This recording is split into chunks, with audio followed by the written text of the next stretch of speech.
Donc le Titan Pro, c'est un broyeur compact haute capacité qui est autotracté. Enfin, il y a 3 modèles existants. Il y a le modèle donc qu'on peut déplacer manuellement, le modèle donc à déplacement manuel, le modèle autotracté. Celui-ci il est autotracté. Vous avez ici la poignée qui permet donc de le faire avancer et reculer. Vous voyez sur la vidéo, vous l'avez déjà vu. Et ce broyeur compact haute capacité, il a le gros avantage d'être extra polyvalent. Vous posez la question il y a 3 semaines en arrière en commençant les essais avec, de dire est-ce que ce serait pas vraiment le broyeur quelque part le plus polyvalent qu'on peut trouver pour faire de l'élagage du paysage. Je me pose la question parce que j'ai passé pas mal de broyeurs, il y a beaucoup de choses que je me demande et plus j'avance, plus je vois l'utilité des broyeurs compacts haute capacité.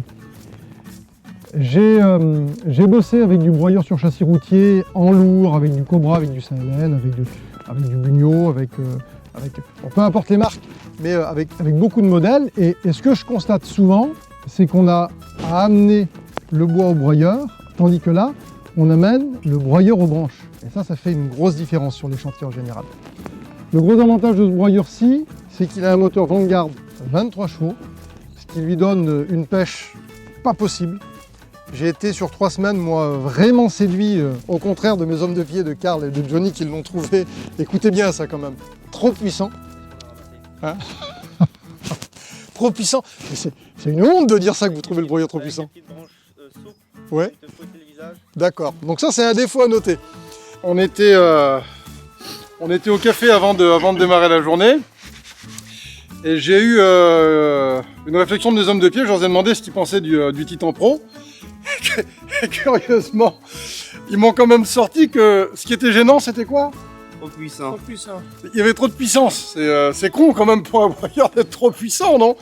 Alors, ils ont trouvé ça en défaut. Donc trop puissant, je sais pas si vraiment... Non, c'est vrai, trop puissant, ça vous embête? Bah, un peu. Oui, hein.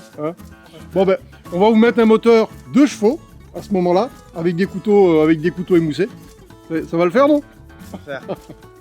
Si vous êtes nouveau ici sur la chaîne, songez à vous abonner. Et ouais, parce que je fais de la super vidéo tous les semaines ou tous les 15 jours. Donc le broyeur avale les branches par gravité. Il n'y a pas de rouleau Hamner intérieur. Viens montrer ça, Karl.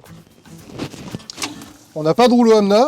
Ça fait donc que les branches descendent par gravité. Et dès qu'ils sont attrapés par les dents ou les fléaux, les branches sont tout de suite amenées donc vers le... En définitive, le corps de coupe est tout de suite ici, quoi. C'est tout de suite ici. Et donc la branche, je veux dire, elle est prise à une vitesse... Vraiment, il avale les branches vides, vous l'avez vu sur les vidéos précédentes, sur les images précédentes. Ce qui fait que quand on a de la longue branche, notamment du saule, qu'on la prend et qu'elle se redresse un petit peu, forcément. Alors après, on a des casques. Alors, au lieu d'avoir les lunettes, les gars, il faut mettre les visières et c'est tout. Hein. Et c'est tout. Donc c'est un broyeur qui est très dynamique. Sur mon utilisation de 3 semaines quasi quotidienne, parce qu'il est venu avec nous sur quasiment tous les chantiers, que ce soit sur du caduc à grosses feuilles, sec ou mouillé, que ce soit sur du résineux, du pin, du thuya, du Douglas, que ce soit sur du chêne, que ce soit sur de l'érable, toutes les essences que j'ai passées dedans, il les a toutes éjectées. Et alors voilà, c'est là que la puissance est quand même valable, c'est que l'éjection se fait quand même très loin du broyeur. Donc ça veut dire qu'on peut broyer dans une remorque, on peut broyer dans un camion benne même s'il est haut, on peut broyer au sol, là j'ai fait un chantier où j'ai broyé directement sur les haies qui étaient derrière. Et les copeaux donc ils partent à une telle puissance que ça ne fait pas un tas qui tombe juste devant le broyeur. Donc on peut vraiment répandre le copeau partout de cette manière-là. Ça c'est très avantageux. Je crois que son éjection excellente, elle est surtout due au fait qu'à l'intérieur, le tambour de coupe sur lequel il y a les couteaux qui sont montés, ce n'est pas un tambour plein. Généralement, on a des tambours pleins et des couteaux de coupe qui sont dessus. Et là, c'est un tambour mixte. On peut mettre soit des couteaux, soit des fléaux. Et donc, pour pouvoir accrocher les fléaux, il y a donc de la ferraille, venez voir, encore une fois. De la ferraille ouverte, avec des cavités à l'intérieur. Ce qui nous donne, à mon sens, donc un mélange air-matière énorme. Alors, le moteur 23 chevaux, couplé au rotor qui est prévu pour avoir du couteau et du fléau, ça fait qu'il y a une éjection, vraiment une éjection extraordinaire sur ce modèle-là. C'est qu'il n'y a aucun bourrage, quoi. Il n'y a aucun bourrage. Alors, on a beau mettre sur beaucoup de broyeurs compacts, normalement, on se doit de quasiment broyer en ligne et avec le chapeau relevé pour pouvoir éjecter au plus loin et avoir un flux continu de copeaux sans que ça bouche à un certain moment. Là, on peut vraiment le mettre à zéro, le mettre sur le côté. L'éjection va quand même se faire de manière optimale parce qu'il y a un flux d'air, donc le mélange air-matière qui va être fait à l'intérieur de la goulotte, il est impressionnant. On dirait un souffleur quand on met la main devant, et c'est vrai, je vous assure, on dirait un souffleur. La dernière fois, quand je l'ai mis le long de l'arbre, Carl et Johnny me disaient... Déchire sa mère. C'est puissant. Le Titan Pro, C'est assez puissant. Il est puissant, ouais. on est embêté parce que même quand il tourne à vide, l'air pousse les copeaux qu'il y a dans la remorque. Ça faisait presque un souffleur, quoi. Donc voilà. Dans certains cas, quand c'est vraiment risqué, il faut faire attention parce qu'il balance. Mais on peut vraiment broyer dans toutes les positions sans avoir peur d'aucun bourrage. Et qu'on passe de la branche, qu'on passe de la feuille mouillée, qu'on passe du tuyau mouillé, j'ai passé du tuyau mouillé, qu'on passe de tout ça, ça prend tout, et puis ça éjecte très très loin. Donc ça, c'est quand même un gros avantage sur un broyeur compact. Donc voilà. Tiens, regarde Didier, tu vois, c'est pas forcément épais. Là, je suis en train de faire, ben, c'est pareil, bon, c'est pas vraiment de la pousse annuelle, mais tu vois, c'est pas super épais. Et puis là, je te montre ce que ça donne dedans. À savoir que là, il n'y a que des couteaux, hein. Là, tu n'as que des couteaux. Donc je vais te faire voir l'éjection qui est hyper fort. Et à mon avis, quand tu auras les fléaux en plus, ce sera encore différent. Tu auras un mâchage des matières un peu plus important qu'au couteau.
Regarde. Donc là, t'as pas de fléau. Et au couteau, déjà, il te fait quand même du haché menu, toi. Donc il y a encore des morceaux qui sont à peu près comme ça. Et c'est toute la petite tige, hein. J'ai balancé de la tige comme ça dedans. Bon, il y a quelques-unes plus grosses, mais beaucoup de ça, tu vois. Et du coup, si tu montes toi dessus couteau plus fléau, à mon sens à moi, tu vas déjà pouvoir t'amuser. Donc voilà mon grand. Didier, avec plaisir. Donc Didier, pourquoi je te dis que c'est vraiment valable de l'avoir sur un autotracté comme ça, enfin en version autotractable, c'est parce que bien souvent il y a des chantiers sur lesquels au téléphone c'est ce qu'on s'est dit, mais là je vais te faire la démonstration, je vais passer par un petit portillon, ou alors normalement si je l'aurais eu sur remorque ou autre chose, il aurait fallu que j'amène toutes les branches derrière, et ça aurait été un peu plus embêtant, quoi. Je te montre.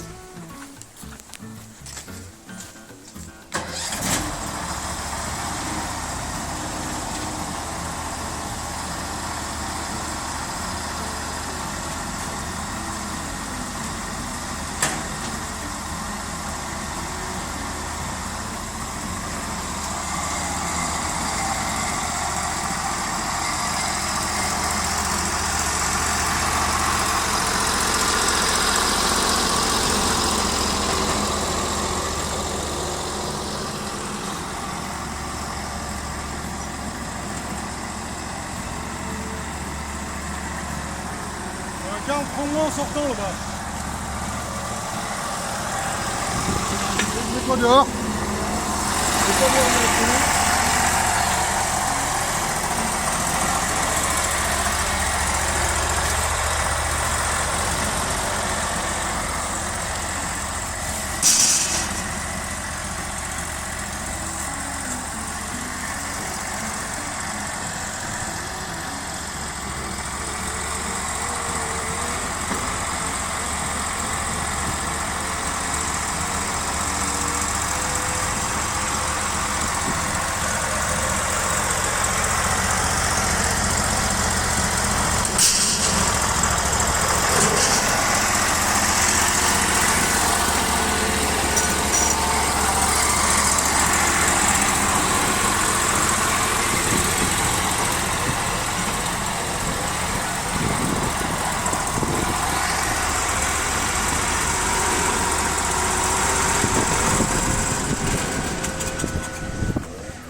Le fait qu'il soit auto-tracté, je l'ai passé sur des dévers, je l'ai passé dans des terrains quasiment fraîchement retournés. Il y a quand même beaucoup moins d'efforts. Pour le monter dans une remorque ou dans un camion, pour le descendre, pour pouvoir lui faire le tour du chantier, c'est vraiment du gain d'énergie, c'est vraiment du rendement qu'on gagne parce qu'en plus on va quand même bien plus vite. Et honnêtement, moi j'y ai trouvé énormément de bonnes choses dans le modèle. À côté de ça, il a quelques défauts. Je vous les montre, les défauts. Il y a par exemple ici, et ça je vais le faire remonter donc à Félix, je pense que ça va être corrigé. À mon sens, je pense que d'ici quelques mois, ça devrait être corrigé. Ici, on a une ouverture. Donc, entre ici, la carcasse de la trémie d'entrée, et donc le support qui sert donc à monter le bouton d'arrêt d'urgence, et donc les plastiques de protection. Et donc ici, bien souvent, quand on amène nos branches dedans, il y a des petites branchettes qui viennent se coincer là, et ça fait qu'on ne peut plus passer. Donc il faut les décrocher pour les amener dedans. Et ça, c'est plutôt un moins. Autre chose que je trouve mal faite, c'est l'endroit où est placé ce bouton d'arrêt d'urgence. Je l'aurais préféré largement sur un côté, parce qu'ici, bien souvent, quand on amène les branches, ça nous arrive, et bien moi, ça m'arrivait avec des fourches de venir l'enclencher et donc d'arrêter le broyage. Et je crois qu'au niveau solidité, ici, je ne sais pas si ça va tenir longtemps. Alors d'un autre côté, ce que je ne sais pas non plus, c'est est-ce que c'est légal, est-ce que c'est obligatoire de le mettre sur le dessus? Si c'est pas obligatoire, le bouton serait quand même beaucoup mieux sur un côté. Parce que bon, les branches, on les passe rarement ici, mais par contre, ici, ça passe souvent. Autre chose, les pneus. On a des pneus, ce ne sont pas des pneus lisses, ce sont des pneus qui vont vraiment passer sur tous les terrains. Donc quand j'utilise le Titan en auto-tracté, sur ce modèle-ci, ces roues-là sont vraiment bien dans la mesure où je passe dans les graviers, je passe dans les pelouses, sans abîmer plus que ça, mais je passe aussi dans les terrains qui sont quand même hyper mous, et ça c'est plutôt bien. Donc pour moi, ça c'est voilà, c'est un peu le summum de ce qu'on peut avoir pour gagner du temps sur tous les chantiers de centre-ville, parce que sur les chantiers de centre-ville, c'est quand même énorme. On passe dans le pas des portes, on passe dans les portillons, il a 80 cm de large, ça passe quasiment partout. On a une large trémie d'entrée, donc il y a quand même... faut pas défourcher tant que ça. Plein de grosses fourches, j'ai passé dedans, vous les voyez sur la vidéo, ça passe quand même bien. Il faut défourcher plus ou moins, mais honnêtement, il prend tout ce qu'on lui donne. Le moteur Vanguard, il a le gros avantage, parce que je vous ai vu que je l'ai amené au bout, il y a eu des moments où j'ai passé donc du Douglas en 10-15 sur des morceaux de 5-6 mètres de long, et je l'ai laissé lavaler pour voir jusqu'à où il allait aller. Et en limite matérielle, en limite puissance, il n'a jamais calé quoi. Il va ralentir, et à un moment on croit qu'il va caler et il reprend. Le moteur Vanguard, il est quand même super puissant là-dessus. Donc ça c'est quand même très bien. Autre petite particularité, c'est aussi cette petite tôle qui est ici. Ça peut paraître pas grand chose. Filme à l'intérieur, Carl. Vous voyez là, je dévisse. Donc ça fait descendre la tôle. Et cette tôle là, quand on passe du bois sec, du bois mort, donc elle va venir empêcher les morceaux de bois de ressauter et se bloquer dedans. Alors ça paraît pas grand chose, mais à l'utilisation, j'ai passé un peu de bois mort dedans, c'est quand même pas mal. C'est quand même pas mal. Une particularité sur les couteaux Maria-Gris, les couteaux de tous leurs broyeurs, et donc du Titan Pro, et ça là je l'ai testé sur chantier, J'ai passé de tout dedans. J'ai passé pas mal de bois mort, de bois sec, en gros diamètre et tout. Et les couteaux ont l'air vraiment de ne pas se désaffûter, de ne pas s'émousser très rapidement. Il y a une raison à cela, c'est que leurs couteaux sont en acier cryogénisé. Alors, ça fait un peu téléachat, acier cryogénisé. Mais c'est vrai, l'acier, elle n'est pas refroidie par bain d'huile ou par bain d'eau, mais elle est refroidie avec donc, un bain d'azote. Et donc, c'est vraiment à ultra basse température. Et ça fait que ça rigidifie l'acier encore plus et ça fait donc un acier très costaud, très résistant et ça fait qu'on n'a pas besoin d'affûter les couteaux tous les 2 minutes. C'est un vrai avantage. C'est un vrai avantage parce qu'on le voit à l'utilisation. Moi je l'ai fait quand même tourner quelques heures et j'ai vraiment ressenti aucun émoussage sur les couteaux. Donc ça c'est plutôt top. J'ai pas vraiment de désagréments à lui donner et j'ai plutôt beaucoup de bonnes choses, honnêtement. Vous avez vu que j'ai fait pas mal de vidéos sur les broyeurs compacts. Je continuerai à en faire parce que pour moi, c'est un petit peu une extension de nos besoins en broyage. J'ai même envie de dire que c'est au-delà d'une extension. Je crois que pour un élagueur qui s'installe, qui ne fait pas forcément de gros bois, si on n'a pas à faire du 200 et du 250 toutes les semaines, c'est vraiment un outil ça coûte pas très cher et d'un autre côté, ça nous apporte vraiment des gros services. Je pense que dans beaucoup de cas d'entreprise, je pense que ce serait plus judicieux d'investir dans un broyeur compact haute capacité comme le Titan Pro. Donc comme je vous le disais, il existe donc pour pouvoir le tracter manuellement, en auto-tracté et sur chenille. On peut vraiment faire une large gamme de travail avec. J'ai envie de dire que ça pourrait quasiment devenir ce genre de broyeur, et notamment le Titan Pro, le broyeur le plus polyvalent. Si on pourrait par exemple mettre dessus des ameneurs, alors des ameneurs ça réduirait aussi la vitesse à laquelle les branches arrivent dedans et ça diminuerait le rendement parce que là, à une seule personne on a un peu de mal à l'alimenter en réalité. Il a broyé les branches avant qu'on y en amène d'autres, donc il faut être un peu après deux pour pouvoir l'alimenter correctement. Mais le jour où il a des rouleaux ameneurs, où la trémie d'entrée peut être par exemple mise un peu plus bas, à mon sens, c'est peut-être le broyeur le plus polyvalent qu'on peut trouver parce qu'on passe quand même de la section de 10-15 dedans, quoi. Enfin 10-15. Il est limité à 10-12. Mais moi, je l'ai quand même testé à 10-15. Il les prend, quoi. Il les prend. Et puis, ça rechigne pas. Alors, dans ce sens-là, je pense réellement que c'est du super matériel. Moi, j'en suis convaincu parce que ça fait déjà des années que je tourne avec un compact haute capacité, à côté de mon broyeur sur châssis routier. Mais, je veux dire, le compact me sert dans 6-7 chantiers sur 10, quoi. C'est ce qui sort le plus souvent, quasiment. C'est ce qui sort le plus souvent. Donc voilà. Voilà mes conclusions, Karl, pour le Titan Pro. Je vous mets les liens vers la fiche produit de chez Marie Agri du Titan Pro en description de cette vidéo. Donc si elle vous a plu, la vidéo, n'hésitez pas, mettez un pouce bleu, partagez-la.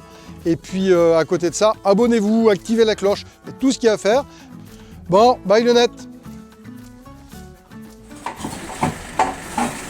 Elle est pas belle la vie.